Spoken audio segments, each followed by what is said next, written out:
Good morning, Dragon Squad. A little story that unfortunately isn't going to make it onto our rundown, which is already locked and totally filled up with news for about 40 minutes from now, and I'm going to be joined by Emma Vigeland, who you probably noticed if you're following her on Twitter, is going to be transitioning to co-host the Majority Report. Today is her last day at TYT. It is going to be, at least for the short term, her last appearance as a co-host on the Damage Report. So you're definitely going to want to tune into that live in about 40 minutes. We're going to be sort of talking about the transition as well as going through a bunch of the big news of the day. This story, though, I only noticed after we had already filled up the show. And I want to talk a little bit about the different way that different groups are preparing for the elections. So speaking just for myself, I don't know, maybe this is representative of your experience as well. I'm trying to make sure that people know what's going on, making sure that they know what they need to be able to vote. Go to vote.org, tyt.com/vote.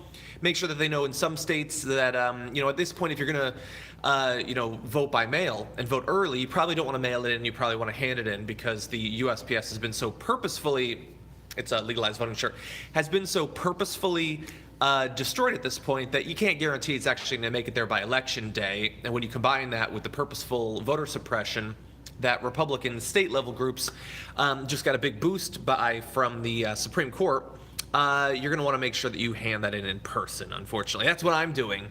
Normal human, not everybody though, because other people in the media, like Alex Jones, they're having militia leaders on their show. You know, that fancy whitewashed term for right-wing domestic terror groups. So Stuart Rhodes is the leader of the Oath Keepers. Now, this is a really big group of anti-government radicals, insane people. And they're basically obsessed with guns and murdering politicians in the same way that I'm obsessed with like board games and fantasy novels and stuff like that. We both dwell in worlds of fantasy. Mine just don't involve fantasizing about killing our political leaders. So what are they doing in the run-up to the election? What are their plans for election day? Well, they were on Alex Jones, and he said that members of his group are going to be at polling locations on election day to protect Trump voters. They say in particular that opponents of Trump are going to be coercing and threatening Trump supporters at the polls. So what they need to do is they need to send people with assault weapons to the polls to protect them. Weird little bit of projection there, that what they're worried about is people threatening their political opponents, so they're sending people packing military-grade weaponry there to loom over them as they try to vote. So I'm going to make a crazy prediction. I think the only people at the polls with guns are going to be whack jobs like this. Let's see what happens. I have a feeling I'm probably going to come out right on that one. Oh, by the way, if you haven't already hit the like button, please do that. It looks like less than 10% of you have, 90% of you definitely not pulling your weight. Hey, Gabby, how's it going? Okay, so they're going to be there, but that's not the end of it. If they were just going to show up at the polls and intimidate people and all of that, that's nothing new. I mean, that's every time. No, it's worse than that. So the leader of this Oath Keepers group says that he would consider any win by Joe Biden to be proof that the election was illegitimate and that the election had been stolen, and that would launch us into a civil war that they are desperately hoping will happen. So just understand, and this is nothing new, I guess, for us, despite the fact that the polls have had Biden beating Trump since, 6 months before he was actually the nominee, and they've been incredibly consistent literally this entire time. Again, doesn't mean Trump can't win, but it does mean that hypothetically, if Joe Biden were to win, it's not necessarily all that weird an outcome. They don't buy that. They're not going to accept that. They're not going to accept any outcome on election day. And so what else did they say? They're going to be taking their terror group of former law enforcement officials and military veterans. And here are the things that they're concerned about. Okay, hypothetically, we could cover this on the show and show you the videos. I don't think that would be good for your sanity nor your stress levels a week out from the election. So, discussing the coming civil war, Rhodes said to Alex Jones that Trump should, quote, declassify all the secrets to expose the deep state, and that then his group will go and put it to them and take them into custody and do what we have to do. Okay, so their plan is indistinguishable from the terrorists who wanted to kidnap Gretchen Whitmer. Maybe they're more explicitly talking about murdering someone. That was just sort of the implication with the Whitmer thing. This is just clearly Trump needs to expose the deep state, and then that'll be the list of people we need to kill. So there's a more organized version of Cesar Sayoc, and you have the Coast Guard guy who got foiled. So basically Trump supporters who just want to know who they're supposed to murder. But this is different because this is a guy on Alex Jones's show. Hopefully the FBI is watching. I don't know how much more you can do to let the authorities know that you are planning to assassinate people. He's doing a really good job of publicizing that. Anyway, he also said that Trump should invoke the Insurrection Act before the election when he's the clear, undisputed president of the U.S. so that he can stay in power, which is definitely a confidence move there. You are sure that you're going to legitimately win a Democratic election when you say that Trump should effectively cancel the election and just remain in power. A very alpha move there from these right-wing extremists. They also said that they're worried about a Benghazi-style attack on election night against the White House, and that some of his best men, we're going to need citations on that, will be posted outside of D.C. and within range. He said he doesn't trust the military because a stand-down order could be issued that allows the attack to happen, and he says that if this attack happens, an Antifa flag or communist flag could be flying over the White House.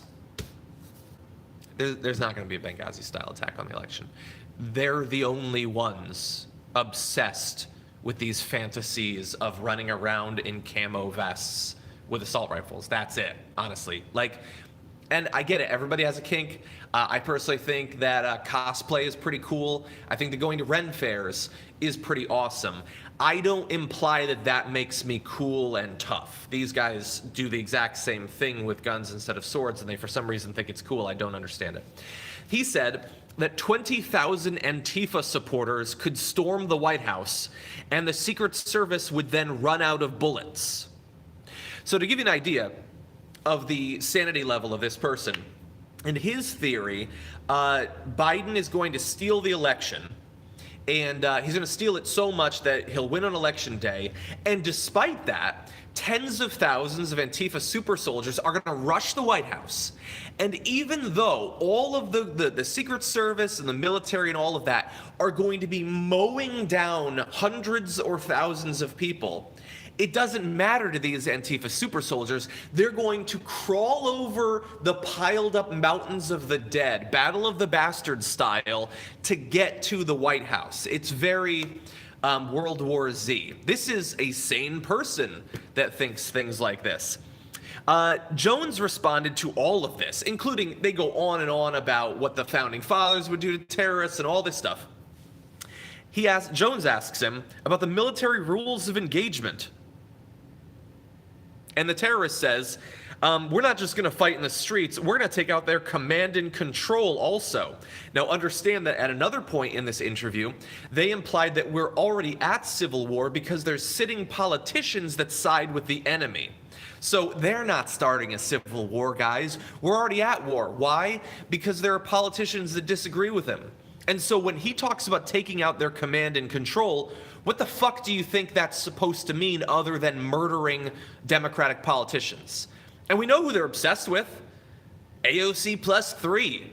This is a threat to assassinate sitting representatives and senators. That's all it is. Probably some governors too, honestly, but that's all it is.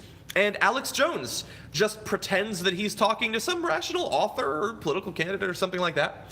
As this guy says, no, what we're going to do is we've got weapons. We're going to massacre people that disagree with us. We're going to do it. We've got the plan. I'm announcing a week in advance. We're going to start killing people. We're going to assassinate politicians. And Alex Jones just says, so what about the rules of engagement? Like, what do you think happens if, what the fuck are you talking about? He's promising terror attacks. And Alex Jones is pretending, totally normal. Because, of course, Alex Jones wants domestic terror attacks against leftists. And so I have an important follow-up question. Probably a few, but I'll ask this one. What the fuck is Joe Rogan doing having this goddamn terrorist-supporting maniac on his election coverage? It's supposed to be a day where we choose a new president, and instead, the guy who is secretly, fingers crossed, hoping that the Oath Keepers assassinate AOC and Ilhan Omar and Rashida Tlaib and all of them, he's going to be one of the commentators. That's going to be cool, isn't it? And so if maybe on election day, the Oath Keepers do what they're promising to do, maybe Alex Jones can give live commentary as the body count rolls in. That'll be fun. That'll be cool. Love a democracy. Quite the democracy we've got here. Really awesome, not scary, and for some reason, I guess you can do this. I guess you can go on a news show and say that you're planning to assassinate politicians, and it's totally cool, and you're totally fine. He wasn't hiding his voice. He wasn't hiding his identity. I guess you could just do that. That's cool. But we're the radicals. We're the extremists, because we want radical things like mail-in ballots. And we want ballot drop-off locations. And we'd like extended voting hours for, early voting. I'm a fucking crazy person, aren't I? I mean, arguably crazier than wanting to assassinate everyone who disagrees with me. I honestly don't want to kill anyone. But that's just a cover for how crazy I am. Okay, this is all available. This isn't like secret emails on some laptop in a pawn shop. That's an interview which is available. You can just go and watch that. You can go and see him say all of these things that I just said. No, Robert Paul, it's on Alex Jones's show. It was yesterday that this happened. You can go and watch the entire thing. None of this is secret. None of this thing is reading between the lines. All of these are just quotes from his interview that he did a few days before the election. So that's fun. I want everyone to understand this. Vote early if you can. Go drop off your ballot in person, because they've tried to make it as easy as possible to invalidate your vote if you send it in remotely. And on election day and following, be very careful, because our country is filled up with terrorists who want to kill you if you don't pledge loyalty to Donald Trump. That's the state of things. So again, stakes. This is stakes week at TDR. You're getting an idea for, what our country is filled up with. And the thing is, obviously, Joe Biden winning doesn't get rid of these people. It might even, in fact, make it a little bit easier for them to, to organize and stuff like that behind the scenes, get more people involved. But you know what they won't have then? They won't have a president who loves Alex Jones. They won't have a president who supports what they want to do, who's telling them to stand by and stand back and all that stuff. That'll be an improvement, I think. You know what? Maybe not enough to stop us from, still experiencing some political violence, some terrorist attacks and things like that, but it'll be a step in the right direction. Anyway, I gotta go prep for the full show because it's coming up in about a half an hour. Emma Vigeland's gonna be joining me. Her last day at TYT. Honestly, you're gonna miss that. Jonathan, thank you for your super chat. I do appreciate that. Who wants to miss that? The last day with Emma, one of my favorite people to have on the show. And in addition to that, we've got a ton of news that we're gonna be talking about. So that should be a lot of fun, even if literally nothing else is. Oh, I will tell you, in addition to, regular news, and there's some tough stories we're gonna be talking about. We're going to be closing the show talking about two sides of a celebrity couple. We're going to be talking about Kim Kardashian potentially being the most tone-deaf person during the pandemic. And then we're going to be talking about a story that I've been holding for Emma for 3 days now. That is Kanye West giving his opinions on the Star Wars movies. It doesn't have anything to do with the politics, but you know what? I want the last story I cover with Emma to be fun, and I think it will be. Dan, thank you for your super chat. Eric, I'm going to miss Emma too. I'm going to miss Emma more than all the rest of you combined, I have a feeling. Anyway, okay, I'm going to go do that. Everybody, you've got, let's see, how long we got here? We got 24 minutes. Okay, so get yourself an espresso, okay? Whip up some eggs, and we'll have the show for you in just a little bit. Hope to see you there.